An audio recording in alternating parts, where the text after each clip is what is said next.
Hey, Soaring Solo community, here's some tips if you want to adapt your stand-up material into a one-person show.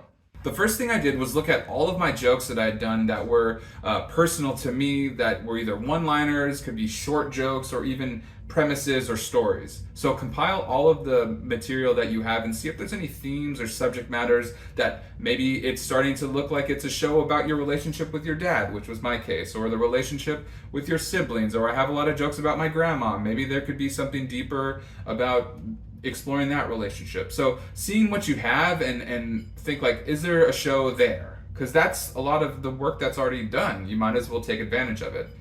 The next thing that I did was kind of change my mindset a little bit. As a stand-up comedian, you want a certain amount of like laughs per minute, and if you don't get those laughs, it feels like you're bombing and everyone hates you. That's the feeling, I know.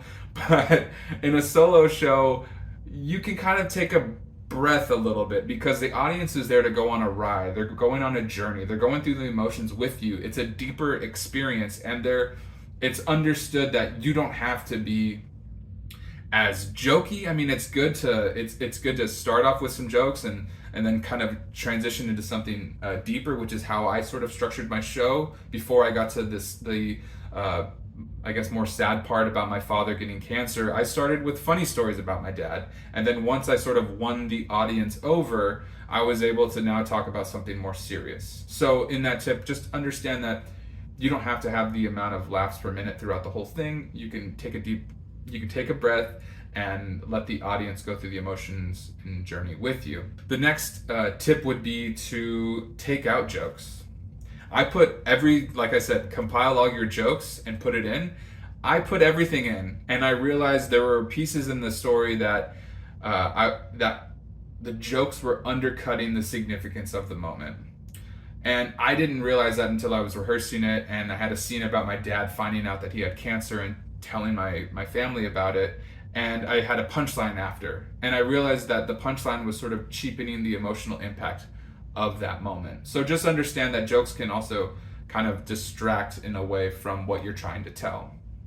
In the sort of second piece of that advice is that if you have, I don't know, 5 minutes of very emotional and heavy material in your solo show, you have a power called a punchline that can release that tension.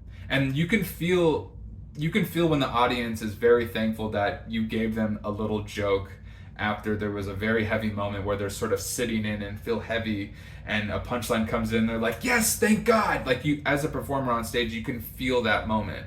The last tip for taking your stand-up material and turning it into a one-person show would be to look at stand-up comedians that have done one-person shows and see how they have done it. John Leguizamo's Latin History for Morons was a really good inspiration for me while I was writing the show.